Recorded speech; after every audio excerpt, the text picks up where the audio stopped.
So now we are seeing about the carcinogenesis. Let's move on to the paraneoplastic syndromes. So paraneoplastic syndromes, these are nothing but, as the name suggests, paraneoplastic. So it is going to be associated with neoplasm, but they are not a result of metastasis. They are just associated with neoplasms, not due to the spread or metastasis. Okay. It is going to be seen in nearly 10% of cancers, and the most common paraneoplastic syndrome is going to be hypercalcemia. So let's see the various paraneoplastic syndromes. Again, this was asked in the last NEET paper. So anything in this table itself can be asked again. So under endocrinopathies, we have hypercalcemia, which is the most common paraneoplastic syndrome as such. It is going to be caused because the tumor cells are going to release a parathormone related protein. So PTHRP is parathormone related protein, and this is going to act like parathormone hormone, so resulting in increased serum calcium levels. So the most commonly it is the breast cancer which causes hypercalcemia. Nextly, we have squamous cell carcinoma of the lung and also renal cell carcinoma. Then Cushing syndrome. Cushing syndrome is produced because of elaboration of ACTH. ACTH is adrenocorticotropic hormone. So this is going to be produced mainly by small cell lung cancer along with that pancreatic cancer. Then SIADH, which is syndrome of inappropriate ADH antidiuretic hormone secretion. So here ADH production is going to be there again because of small cell lung cancer. So Cushing's and SIADH because of small cell lung cancers. Then polycythemia is going to be due to elaboration of erythropoietin by RCC, renal cell cancers and hepatocellular cancers.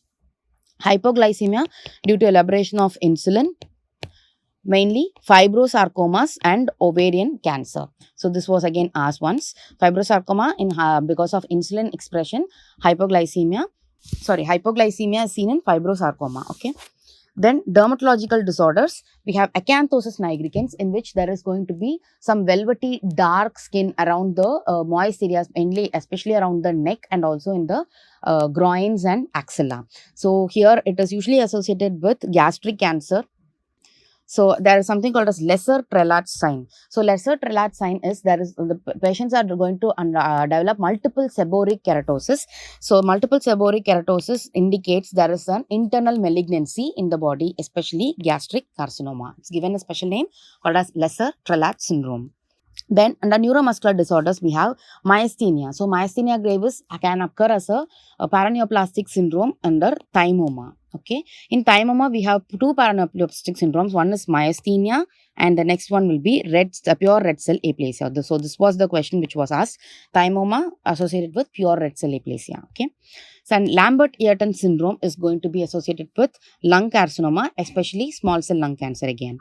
Then opsoclonus myoclonus ataxia syndrome, again small cell lung carcinoma and neuroblastoma. You'll have to mug up these things.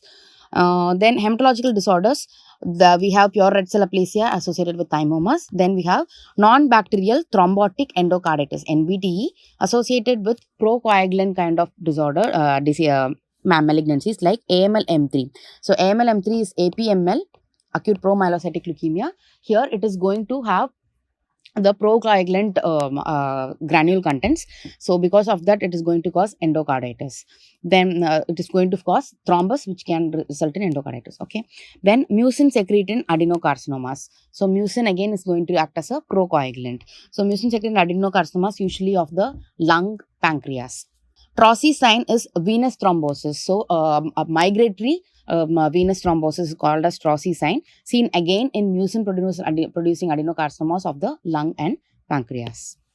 Then hypertrophic osteoarthropathy. So they are going to be clubbing kind of features seen especially in lung cancers here again. Then nephrotic syndrome associated with colon cancer. So in this we will be seeing this again in membranous glomerulonephritis. So nephrotic syndrome in colon cancer. So all these examples are quite important. So direct one-liners can be asked from this table.